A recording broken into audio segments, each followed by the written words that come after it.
Please tell Keith Rowley that I am happily married. He seems to have a tabank over me. He spends more time speaking about me, attacking me, instead of trying to deal with the issues. I find it also ironic that he will say that I was his biggest mistake when in March last year, he was in cabinet and he told cabinet that if he could get 10 Gary Griffiths, he could transform the country. And I challenged him to say that that was not true. This is the same prime minister in June last year. He called in Faris. Faris, I cannot lose Gary Griffith. Change the law in August to ensure that Gary Griffith will act as Commissioner of Police when his term ends. So it shows that all the rumshop talk Keith Rowley is stating has nothing to do with my performance. It has nothing to do with my delivery to the country. It's a certain persons who have whispered in his ears, and I think that is the unfortunate practice we have seen in too many leaders in this country, where people whisper to you and you take the beat. He has used the firearm situation. It has fallen flat. After 2 years, not one arrest, not one suspect, nothing has been done, because you can't come with email gate part 2 with it is rumored, it is alleged, and perceived that the country will buy into it. They have not. He is losing more support by pushing that agenda. I am gaining more. I think finally, it is very unfortunate as well that he will make this comment now, when it is that we have an independent body presently in the process of selecting and identifying a merit list for Commissioner of Police. What he has done is basically put the Police Service Commission under the barrel. It can be seen as dog whistling, and it could give them the impression, look, we have to find a way now to reject Gary Griffith from being in the application process, reject him from being recording in progress, because it would affect the Prime Minister's end result, and that should not be the case. So now even the Police Service Commission are now going to be put in a very delicate position because of the Prime Minister jumping the gun. Yeah, you said Gary, that somebody whispered in his ear. Is it that because you're right? There seemed to have been very much government support of you in the position, and certainly a substantial amount of the citizenry liked you in the position of Commissioner of Police, but somehow the Prime Minister seemed to have soured on you. Is it simply an issue of people whispering in his ear? Because, there's some speculation that the firearms report indicates something. I mean, everything is conjecture at this point, but there seems to be something that made him sour on you to make such a public announcement too. And you're right, it may be inappropriate in the sense that you have a selection process going on, but it certainly signals that the government, if they're following and falling in line, which they generally always do, will not select you, even if you top the merit list.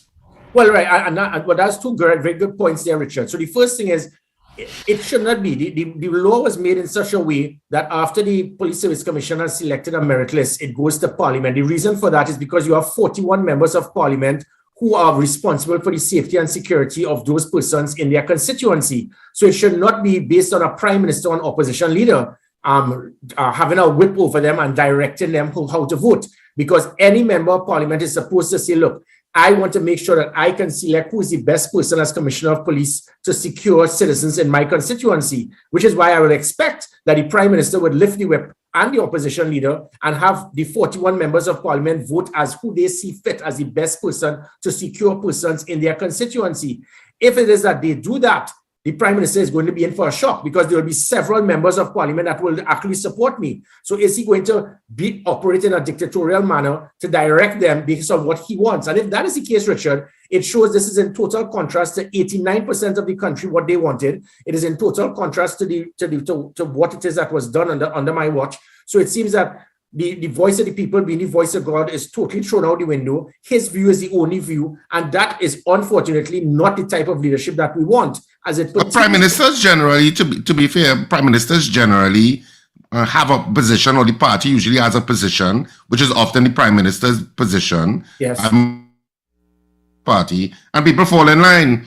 What you're talking about there, that vote your conscience, very seldom happens, if at all. It can happen if the leaders lift the whip and it gives them the permission. But by doing that, all hell is going to break loose. But we'll wait to see if this Prime Minister will do what is right. As it pertains to the firearm, the point is that is a red herring, and I can verify that. The Prime Minister spoke to me in January last year, voices discussed by one of the individuals sending a document to the President. And so this thing with the firearm report came before he went in cabinet and said if he could get 10 Gary Griffiths, he could change around the country in a positive manner. The firearm report came before he went to Faris Alwari and said, change the law to make sure we do not lose Gary Griffith. So that is the point. That firearm situation he's speaking about is a lie, because the decisions made by the Prime Minister, people would have seen us having a good rapport in the opening of the Caranash police station, and all of the things from you getting the law changed. This was done after the firearm report. Well, that would have been one of the firearm reports. That would not have been the report, the Stanley John report. Wrong again, Richard. When he made the decision... Would not have... Is that the Stanley John report you're talking about? No, this is the Barrington report, where it was a single individual who wrote a report, which meant it was not an official report, because there was a two-man committee selected. Only one man signed it. So that is as legitimate as Richard Ragoobarsingh or anybody just writing a report and giving it to the Prime Minister, similar to Emailgate. You can't use that as a justification, but that report was the only report that was completed before Prime Minister Keith Rowley turned on me. The Stanley John report came after the fact. So it was only one report, and that one report came in December 2020. In March 2021, he told the country, Gary is the greatest, he told cabinet, he's the greatest thing since sliced bread, I need 10 of him. He told the AG, change the law because I can't lose Gary Griffith. So the fire... Have you had sight of that report? No, and that it cannot be, Richard, it would not be given to the country, because everything written in that report it's alleged, it is rumored, and we have heard. That is why after 2 years, there's not been one suspect, not one person arrested, not one person charged, because it is all a lie. Because when you hire persons who have no law enforcement authority and you put them to write a report and you pay them millions of dollars and they bring something that you may want, and then you leak it to Dennis Wren and Rhea Tate, who's the de facto Minister of Communication for the PNM apparently, and then they come and put out a release, the country is not going to buy it. After 2 years, who has been held? There's nothing. In fact, the things that we put inside that firearm department was to stop the corruption, and that is what caused the problem. I stepped on toes of certain police officers who were involved in the corruption, and by putting things like the FUL card with the chip, that was preventing the corruption. They removed everything after I left to get back into their thriving trade. So Keith Rowley cannot use that as an excuse. He then spoke about the United States with firearms. Again, in my 3 years, 4,000 firearms were issued out of 50,000 applicants. Half of those were serving and past law enforcement officials who needed it. And not one was lost. Not one was stolen. Not one was used for a crime. Not one was used for a murder. 100% of all murders committed by firearms have been by illegal firearms. But he has spent more time, effort, resources, and manpower to look after and prevent law-abiding citizens getting legal firearms than criminal elements having illegal firearms. So that is not the issue. The issue is somebody whispered in his ears and he took the bait. But he said that you were the biggest mistake he ever made in terms of selecting you as Commissioner of Police. How much of that is real and connected to your tenure, do you think, in whatever soured him?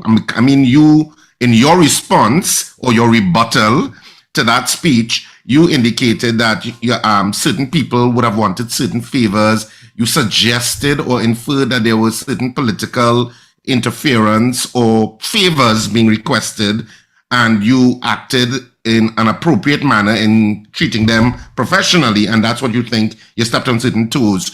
But is some of it in your mind, in terms of analyzing the Prime Minister saying something like that in a political forum, saying that you were the biggest mistake, is a shot at you, figuratively speaking, from a political point of view, because he realizes that you now have the NTA and he is firing that salvo, so to speak, partly political and partly from whatever soured him in terms of your tenure? Yeah, no, definitely. It was a political shot, and it has backfired, because you're looking at a situation of your biggest mistake is an individual that 89% of the country wanted to return as commissioner or had no concern. Your biggest mistake is someone who took crime as number one concern when he became commissioner, into number 4 when he left, behind health, education, and the economy. Your biggest mistake is someone who took public confidence and trust in the police service from 14% to 55%. And now since I left, it has gone back to 14% odd. Your biggest mistake is someone who was able to be instrumental in assisting in the highest crime reduction in the history of Trinidad and Tobago. Up until last year when I left, the murder rate was going at 320 per annum, because we were getting about 25 to 27 odd murders per annum. As soon as I left, it started going to 60 and 70. The people who claim it was COVID, after I left in September, October, November, there was still COVID, there was still public health regulation, there was still a state of emergency, and we're seeing 70 odd murders per month. So it was not because of COVID. This is what he has seen as a mistake. So what he has done now is try to rally the troops and try to put back the typical political agenda. You see, Richard, let me show my hatred for this individual so that the base of my party will hate him as well. It has backfired. If you look at all of the comments, 90% of the comments in every daily newspaper, the Express wouldn't publish anything I say because they have their agenda. But independent newspapers who actually try to be balanced, you look at all the comments based on my statement, you look at all the comments based on Keith Rowley's statement, 90% have condemned him for his statement. And it is not about Gary Griffith, Richard. I don't need a job. The only reason I applied for this is because 93% of the country told me to reapply as Commissioner of Police. The reason I did not resign from the political leader of the NT is because I know, as a previous military person, you think 3 steps ahead. I know what Keith Rowley was going to do. So there was no need to resign because I know he will rather destroy the PNM. He will rather see the country burn than to do the right thing. And this is where I will humbly ask, this is where the religious leaders, the business sector needs to come in and to educate Keith Rowley that this is not about him. I am willing to do what is required to assist Keith Rowley until while he remains as Prime Minister, to assist the country, because I don't need a job, but I can definitely advise him that what his minister and his commissioner they are doing is good. This country is going to go down a very steep precipice and it's not going to get out. I am here to assist him. It is for him to decide. Well, I hear you, and I know you love to quote percentages, but I don't know how valid those percentages are when you said 93% and 89%. It was, I'll tell you why, because even your station, because there were 17 media houses that did the polls, and it varied between 86 to 94%, inclusive of 102 FM. Do you want Gary Griffith to return? Booyah, take that. Well, these are all unscientific polls, but yes. But yes, you do, in terms of people that call in, certainly the majority of people who vote. 17 polls with a ratio of 86 to 93%, the margin of error would be about 4%. Yeah, okay, sir. But the issue, if we could redirect the focus of the conversation to crime, because there is certainly a very perception, and a very valid perception by the majority of the citizenry, and I have no data to prove this, but just being on the ground and the sense of how you feel as a citizen, there is certainly the majority of citizens feel that crime has escalated to a new level in terms of home invasions, in terms of murders, in terms of how safe they feel wherever they go, even in their own homes. And I know we've had several conversations with the current Commissioner of Police acting, and I know he indicates the police are doing X, the police are doing Y. The issue of police now, men in uniform, police uniforms now committing crimes, doing a roadblock and robbing a van of alcohol. You saw one of the businessmen who we spoke to on this program, where they appeared outside his gate. So you have all of these things, these optics that are painting a very negative image of the country to its citizens, and also externally, where we are now rated in the top 5 per capita in terms of a crime situation. How fixable is this? And I'm asking this question from the context that we spoke to Darius Figuera yesterday, who's a criminologist or criminal analyst, and he was very pessimistic that it could be fixed. And of course, I don't think that anything is unfixable, but he gave a narrative that was very pessimistic about it being fixed in terms of where the country was at. What's your take on it? Because you've been in the belly of the beast, so to speak. Yeah, well, we are the only country, just to add, to put a little stick here, we are the only country where our media goes to criminologists to try to ascertain strategies to reduce crime.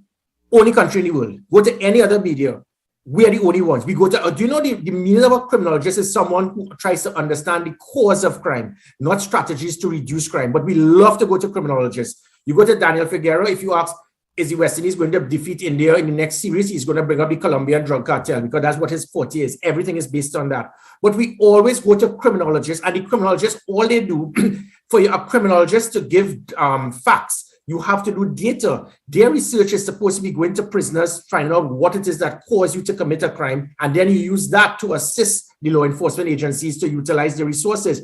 But we go to criminologists. How can a criminologist give you a reason that is going to go up or down? His job is to understand the cause of crime, but we always go to criminologists instead of law enforcement experts, two totally different things. So to clarify your point, it happened, Richard, it happened last year. It took me a year to transform the police service because, and what I realized, we had to build public trust and confidence. You do that, it is going to cause a synergy that is going to peg back criminal elements because we started getting information, we started getting tips, and with that now, criminal elements didn't realize anywhere they went through, whether it was the 482 Gary or the effective 999 system, it worked well. That's why that public confidence and trust moved from 14 to 55%. So the things that happened to ensure that every violent crime was reduced by 35% up until August last year can be reignited. There were things that we did to measure performance, make police officers accountable, proper management, high visibility, a rapid response.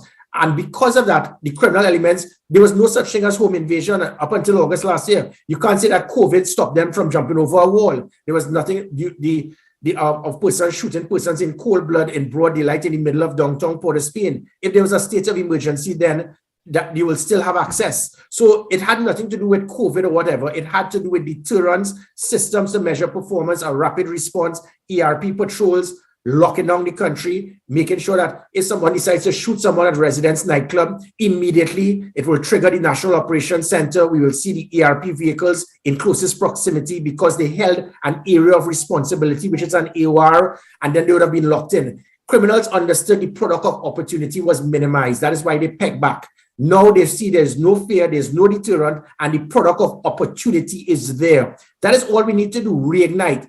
Unfortunately, I have a prime minister, a previous security minister, and an acting commissioner of police that have actually blocked me on their phones as if I'm the enemy. I can help. I can show what was done, and it is just to reignite the 50-odd policies that Jacob has shut down, dismantled, or ignored. The concept of technology was critical. The things that I use in technology to put an end to kidnapping and so forth, it played a very big part. The criminals didn't know how the heck is Gary Griffith pinpointing these things and apprehending us. Those are the things that need to be reignited. You don't do that, you're going to cause the criminal elements to continue to pursue and move forward, and that is going to affect the country. So in contrast to the criminologists who said that, we have the systems, we have the policies. Our prime minister now needs to be mature enough to understand we need to circle the wagons and work together.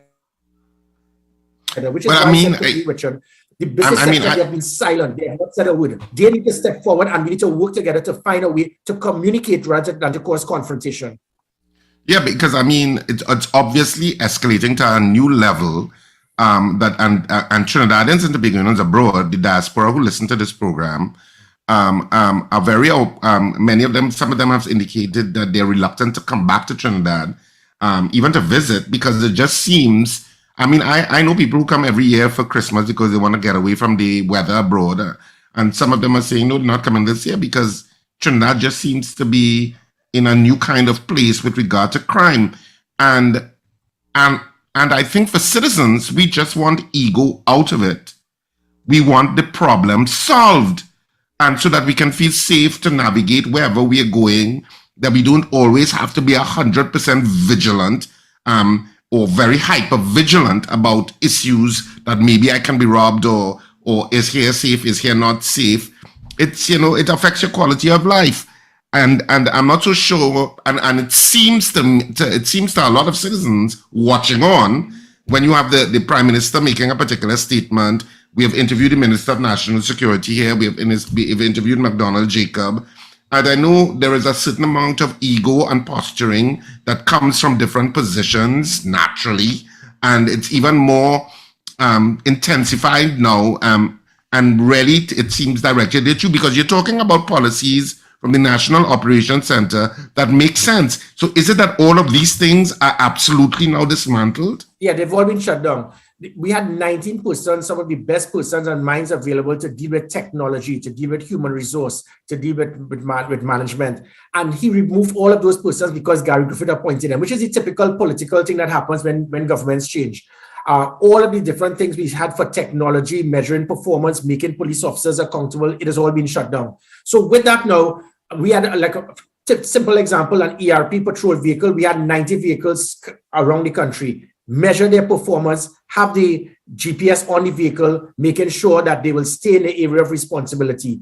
That has gone out the window. So whereas before, people come, the biggest concern the public had with Gary Griffith is that they said they were seeing too many blue lights, too many sirens, everywhere you turn was a police vehicle. That has now disappeared. And it's not because of the fault of the officers, it's the same officers. But if you don't have systems to make them accountable, they will take the vehicle and park it up. They will not patrol where they're supposed to go. If there's a 999 call, there will not be a 2-minute response. And by doing that, it provides the product of opportunity for the criminal elements. So as I said, the systems are all there. We put it in place. It was not and again, not speaking about me, but you have one prime minister say that I was the biggest mistake of his life. You have the US ambassador saying that Trinidad and Tobago was blessed to have a commissioner like me. It says a lot. Everybody will have a different view and opinion of individuals. I want to stress, Richard, you missed the point. I said it twice. This is a time for us to have communication rather than confrontation. The religious leaders, the business sector have been silent, but they call me constantly complaining about what is happening, but they do not want all of the chambers. They don't want to say a word because it affects their business. They don't want to get in confrontation with the state. But this is a time you need to stand firm and say, listen, enough is enough. I am willing, as I said, regardless of he being the prime minister, my job is not to destroy him or to affect his job. I am here to help him succeed. That's how I have been trained. And that's the type of politician that I would always be. I will put the country first. I am willing to assist the prime minister to guide him. I don't need a job. I certainly don't.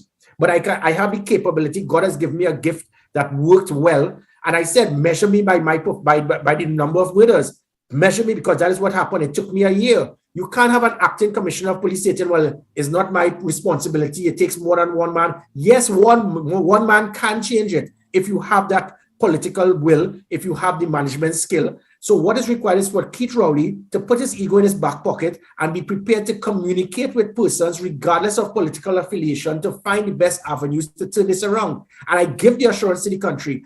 This time last year, we had about 11 or 12 murders in August. We now have about 55 odd. It has nothing to do with COVID. It has to do with the proper systems we had that have not been used, and they have pulled the plug because of lack of understanding 21st century policing.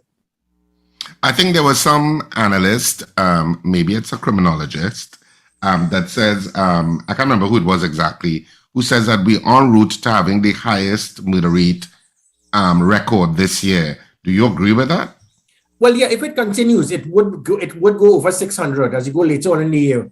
But as I said, it takes more than that. It is not just about the murder rate. It is the perception and fear of crime that sometimes is just as dangerous as crime itself. There is not a parent in this country that is concerned that when their child goes out, they cannot go to bed until they get back home. You're seeing what is happening throughout the country. This did not exist this time last year. So the perception that we are seeing that, because again, the newspaper did that editorial, this has been going on for decades. No, last year, as I said, crime went down to number 4 concern. And it's because we put so much high visibility, deterrence, rapid response, proper measures for accountability, measuring performance.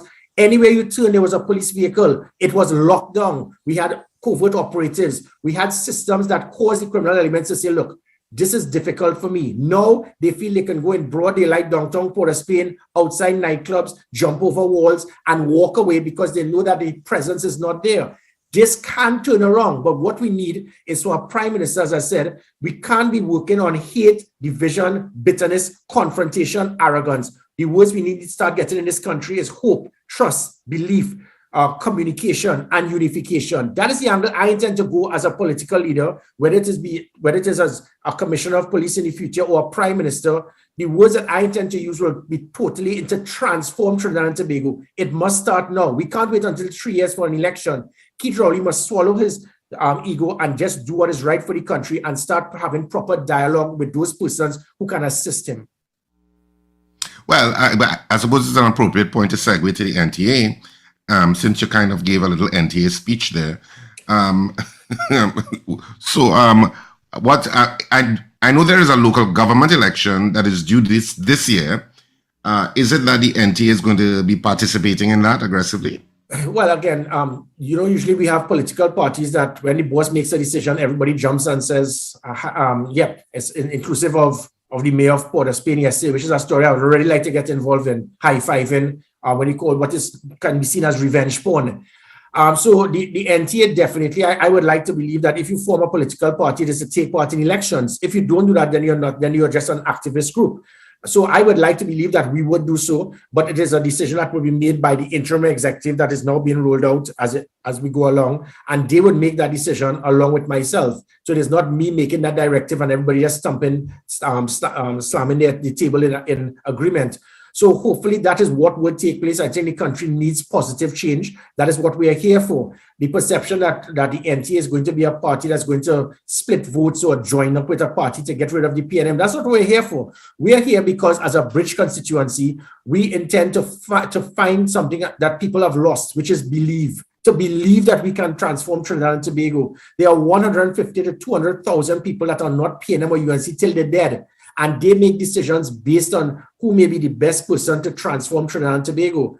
I intend to make sure that whilst I remain as the interim political leader, whether I become the prime minister or commissioner of police, I will always have my oath in office. As I said in a previous interview, I have put my hand on the Bible 3 times for my country, as a soldier, as a minister, and as a commissioner of police. And all 3, if I will always remember, it is my God, my country, and the people. Politicians forget that. And when they forget that, that is where it is we go downhill. I intend to make sure I keep that oath and I will do what is required that is best for Trinidad and Tobago. Do you think Trinidad and Tobago is a difficult place to govern? Not at all, not at all. It is a beautiful country. Sometimes the people who are put in strategic positions make it difficult. But if it is that we can, why is it that it's only Carnival Monday and Tuesday is a great country, that we take away hate and racism and bitterness? Certain people have deliberately caused division in this country for their own agenda, and that must stop. You can't do a press release, for example, as the PNM Women's attacking someone because of speaking about women, but then your political leader goes on a platform and speaks about and brings back to regurgitate something that can affect a young lady in what was known as possible revenge porn, and you high-fiving the mayor of Port of Spain. Shame on you, Mayor Martinez. You are pleased by what was done by the Prime Minister making that statement. This was something that happened with a young lady. A video was taken before her marriage to Arnold Roberts. And because of that, it went out viral. She has children, she has parents, she has friends, and you have brought this back up to hurt her, and she did nothing wrong. And you, Camille Robinson Regis, who did a release to speak about protecting women, high-five the mayor of Port of Spain. That is what the country must not have. We have to put an end to the abuse we have seen about women, elderly, children. We have done it so often, and politicians have continued to cause deliberate division to solidify their base. I intend to do just the opposite. The NT intends to do just the opposite. We intend to unite rather than divide. Well, I know the time is creeping on us in terms of the interview coming to an end. I wanted to just go back to the police service because I don't know if you saw that robbery that took place for the businessman's home. It was on the news where these men dressed in police uniform and were outside the gate and searching one of the guys and then jumping over the fence. And they had called him, and he said it has to be bandits because police would come to the hardware first. When we interviewed him, that's what he said. But some other experts, inverted commas, who would have sent messages to us, well, not to me, but to Wendell and Paul, etc., and I think to Steve, indicated that how they moved, either they were militarily trained or they were actual police officers because they were very masked. They were masked, obviously, so you don't know who they were. So I have 2 questions. One, if you looked at it and you saw it, what's your analysis of it? Actually, I have 3 questions. 2, what is the percentage in your point, because you're a percentage man, you could give me percentages. What percentage of the TTPS you think is corrupt or rogue? And 3, does the technology exist in Trinidad and Tobago? And I'm linking it to facial recognition software that you can actually tell who is behind a mask. Because I think criminals are taking advantage of COVID. Being masked is now legal and legitimate, and they're using it as a tool in terms of causing terror to citizens. Does the technology exist to know who's behind a mask? So those are my 3 questions. There's immense technology that I acquired that can do so much. It will be inappropriate and unprofessional of me to ever reveal what it is we have. What I can state is that the type of technology we have can do a lot to transform Trinidad and Tobago as it pertains to national security. Mr. Jacob has refused. It's back to the old time days.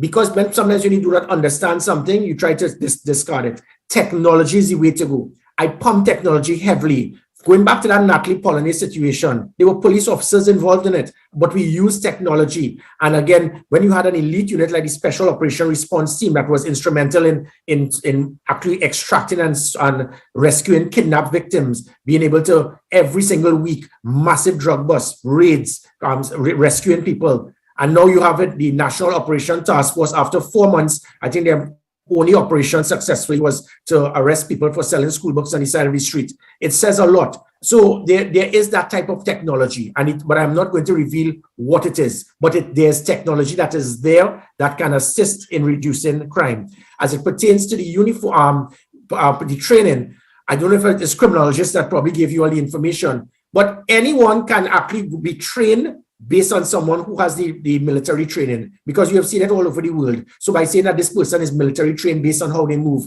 you can have a civilian that can easily understand the systems for how it is you operate, how it is that you deal with counter-revolutionary warfare, how you deal with tactical training without having to be in the army or the police. So because of how the person walked and moved, how calm they were. I think that was one of the issues they were saying, how calm they were. Well, the reason for that is because of the lack of the deterrent being there. When you look at individuals jumping over walls, when you look at the individual who went to Residence nightclub, they are strolling because they know there's no National Operations Center, there's no Operational Command Center, GPS tracking is not monitoring the ERP vehicles, there's no ERP system again, it's not locked down, you do not have covert operatives, you don't have undercover. So with all of that, that is why they are moving in that type of a brazen approach, because they feel, look, I could do what I want and walk away, and there's not going to be a police vehicle. My point is, this can't transform. We can't change that because the systems are there just to reignite. As it pertains to the uniform, again, going back to the old school, I was pushing Trinidad and Tobago's police service in one direction by transforming in everything. Jacob goes back to the old days, bring back the old time days, inclusive of the 1960s colonial gray uniform. That is not going to be the avenue to reduce it. Whoever acquired the initial uniform before me, it was similar to a security guard uniform. That type of blue shirt and a blue pants with boots is the easiest thing to acquire. Security companies have that.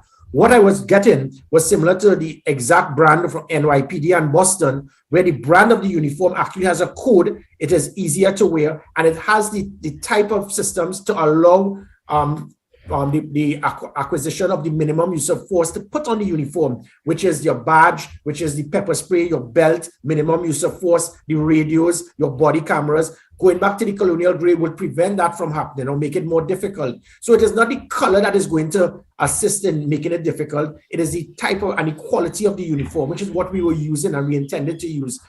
So it can change, but always we have now police service, we have senior officers want to go back to the old time days. The old time days are gone. We need to move with the times, and 21st century policing, the type of uniform, the equipment, the technology, the training is what can transform the Trinidad and Tobago Police Service. We saw it then just a year ago. It is just to reboot. And what percentage of the TTPS you think is rogue or corrupt? It is a very small percentage, and it is unfortunate. When you look at Trinidad and Tobago Police Service, what they achieved during COVID, all over the world, we saw police officers in confrontation with citizens. We saw police officers abandoning their posts. Not one police officer abandoned their post in Trinidad and Tobago. Not one confrontation took place. It shows the professionalism, the dedication to duty, the morale and motivation if you have the right leadership. However, there were rogue elements, but what I did, I put systems to make life difficult for them. Polygraph testing, drug testing, having covert operatives, move them away from specific locations if I see they were involved in certain things. They did not want that. It affected big business. There were three major elements that I saw police corruption. One was the firearm, where police officers will deliberately be holding back firearm applications in stations for years, expecting funds. When I changed that, that's where they whispered to ministers, Gary was affecting their business. So they whispered to the ministers, and the ministers bought the rum shop too. Now we are back to applications being held at stations for bribes. Then we had police officers, just about a couple hundred, claiming that they work 24 hours a day, 7 days a week, throughout the month, making $70,000. It was over $140 million in overtime corruption. I put an end to it. They were upset. They whispered to their minister friends, we need to get rid of Gary Griffith. And then the third one were police officers securing drug blocks, using the vehicles to escort and protect other elements by putting the GPS tracking in the vehicles, by transferring them from those locations. It minimized that possibility. We also did polygraph testing for them in specific locations, especially in the Southwestern Peninsula, based on the illegal trade of drugs, human trafficking, and weapons. Those are the things that should be reignited, but it is a very small percentage. It minimized those persons because the product of opportunity was minimized based on the things I did. Now they've gone back. The product of opportunity is there because certain officers whispered to politicians, we need to get rid of Gary Griffith because he's affecting big business. Gary, I'm getting messages here on my message board, and a majority of them are asking, before we head up to the news, I need to ask these because there's so many. How can one individual get 10 firearms? Again, you want to let us go to the individual. There are two individuals or three individuals. An individual may be involved in sport. If you're involved in sport, you will have about 5 different firearms because it is competitive. If somebody is involved in agriculture, you can have different weapons. You can have a .22 to shoot manikou, and then you have a normal firearm. But that is the concern. That is the concern. How many legal firearms have been used to commit a crime, have been stolen, have been lost, have been used to commit a murder? Not one. So the people who are complaining about legal firearms, we know which side of the fence you're on. You have more concern about law-abiding citizens having legitimate firearms, whether it is 1, 3, 5, or 7. How many have been lost, stolen, or used for a crime? And the point is, it is virtually irrelevant. That's just like saying, well, somebody has 3 or 4 or 5 cars. If you use your car to commit a crime or you abuse the use of the car, that is different. That is your concern. Your concern is not about 100% of the 1,000+ murders committed by the use of firearms in the last 3 years have been by illegal firearms. But you're writing to you're sending a message, how could one person get 10 firearms? You're not concerned. You're not concerned about illegal firearms. You're concerned about legitimate firearms.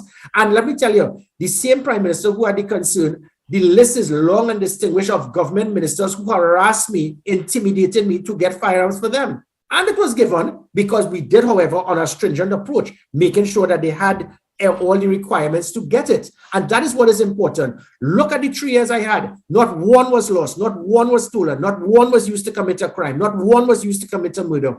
100% of all murders were by illegal firearms, but people are texting, how could one man get a few guns? Unbelievable. It says so much about Trinidad and Tobago. There's good and there's evil. And let me tell you something, there are evil forces in this country that have they have an agenda, and they have done everything in their power. And my job is to do what is right to ensure that good could overcome evil in this country. This country, we need a lot of prayers. We need to have people stepping out right now and standing firm and say enough is enough. Business sector, all of the chambers, instead of calling me and harassing me and complaining, step up and stop worrying about your business and losing state contracts. Tell the Prime Minister enough is enough. We need to try to work together as a team, circle the wagons for the benefit of Trinidad and Tobago. All right, well, Gary, this is where we're going to leave it this morning. So I want to thank you so much for being on the Power Breakfast Show once again. Thank you. All the best to you. Have a good one. Take care. Bye. All right, we'll keep in touch. All right, let's get into our news brief. A.V. Sinabab is in. This is your news bulletin from Power 102 Digital.